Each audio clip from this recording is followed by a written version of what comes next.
In this video, I'm gonna walk you through how to get your first 100 sales on Etsy, even if you have not made one sale yet. Why 100? Well, because once you hit your first 100 sales, the next 100 sales is gonna be a lot easier, and then the 100 after that, and after that, and after that. Now, just to be totally transparent with you, my wife and I, when we first started our Etsy shop, it took just over 2 months to get our first 100 sales. But then we went on to have record months, and we were able to do over 1,900 sales in a 12-month period. Now, through this process, we've learned a ton, and that's why I'm shooting this video. I want to walk you through 4 steps that if I was to start over today and get my first 100 sales, this is exactly how I would do it. All right, so step number 1, which for a lot of people might seem a little bit boring, because we actually have to do some prep work. And what I mean by this is we want to see what is the potential for our products that we are selling. Now, if you're just selling one product, then what we need to do is we need to do analysis on that product and see how well it's selling for others. So just to give you a quick example, if you did some research and you found out that your product is selling 1 per day, so 30 a month, how long is it going to take you to get to 100 sales on that product? Well, it's gonna take you a little over 3 months. So this is where I want you to do this prep work.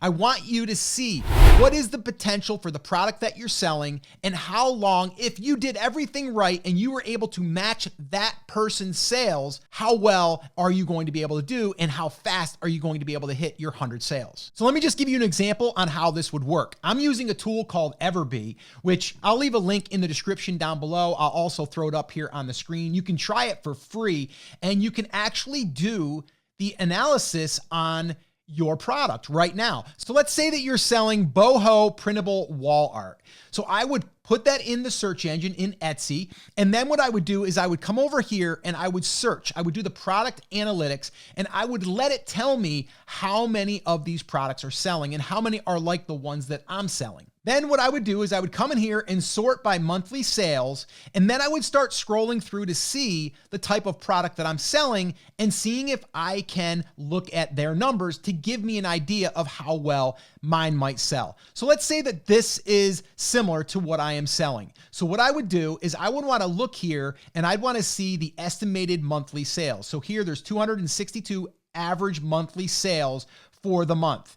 All right. And then I can look at revenue, and I can look at total sales too to see, okay, is this something that's selling year round? Is it something that is just launched and it got those sales? So I would want to also look at that. But what I'm really looking at is this. I'm looking at the monthly sales, because that is going to tell me how many potentially I could sell in a given month. Now, one thing I want to point out real quick is if you come into these numbers and you see that it's only selling like, let's say 24 per month, you might get discouraged and say, well, that's going to take me like 4 months to hit 100 sales. Well, stay tuned, because in step 4, I'm going to show you how we're going to fix that. All right, so moving on to step 2, we're still in the prep work. We're not actually actively pushing to get sales yet, which we're going to get there. But step 2 is really, really important, because this is also going to help us and allow us to get more sales quicker. And that is, we want to create an amazing listing. We want our listing, our images to really, really draw attention and look professional,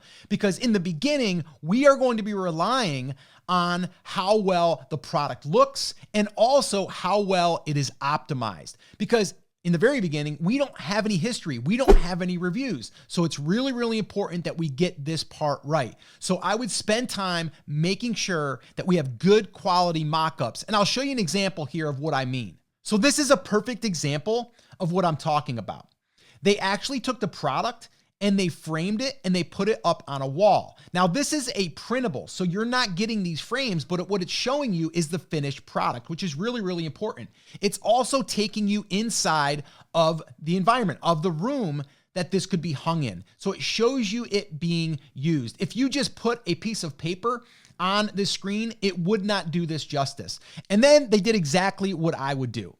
They showed the product in different sizes, in different rooms. So this way here, you can completely envision what this would look like in different sizes and also in different places. And this is very, very well done. And this part right here is so important, like I said, because if you don't have any sales right now, you have no reviews, well, you need to rely on good quality professional photos and a well-optimized listing. All right, moving on to step 3.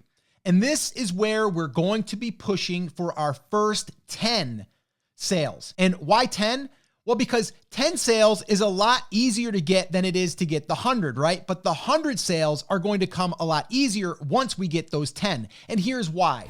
Those first 10 sales, number one, it will signal to Etsy that your listing is getting sales. It is getting attention. And that is what Etsy wants. So they'll start to rank you a little bit higher in the search engines, which is great. But then what we're going to be able to do is we're also going to start getting reviews. And ultimately, reviews are trust. It's where someone comes to a listing, they look at the reviews, they see what other people say, and then it's going to be easier for them to buy because they trust you. But in the beginning, what do you do if you don't have any reviews? Well, for those first 10 sales, you're gonna do everything you can to get those 10 sales. And you're gonna start by posting on your own social media and reaching out to friends and family. Now, I am not saying to have people buy your stuff, reimburse them. That is against terms of service. I would never suggest that. But there's probably friends of yours or family members of yours that know people, or they might even want it themselves.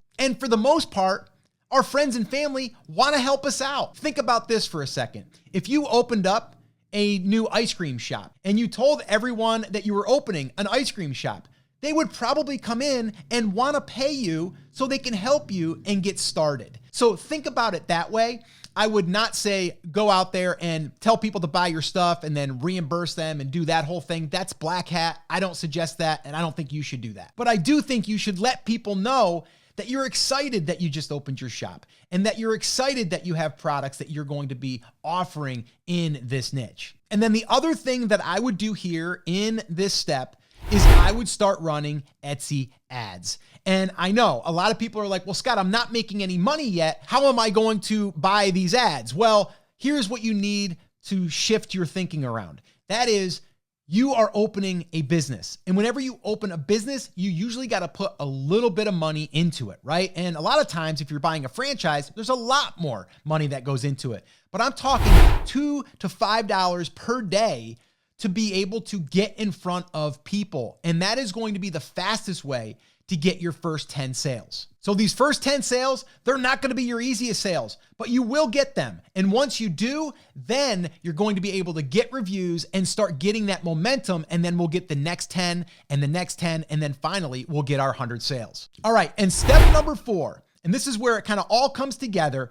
Now what we want to do is we want to be filling our shop. And I want you to think about a brick and mortar shop. Let's say that you opened one up. You wouldn't want to just put like one item in there or 3 items. Imagine someone came in your store and all they saw were 3 things hanging on the wall. You probably wouldn't do that, and it wouldn't look like you were even open for business. So what we want to do is start filling our shop with our products. And one simple way of doing this is take that one design that you created for, whether it's your t-shirt or your mug or your sweatshirt or your pillow, any of those other products, and put them on other types of products. Now, I've done other videos showing you how to create multiple products out of one design. I'll go ahead and link that up in the description as well. But what you really want to do here is fill out your shop. And you can easily do it by taking that one design and putting on multiple products. This is also going to give you more chances to rank in Etsy, which is going to bring traffic to your shop.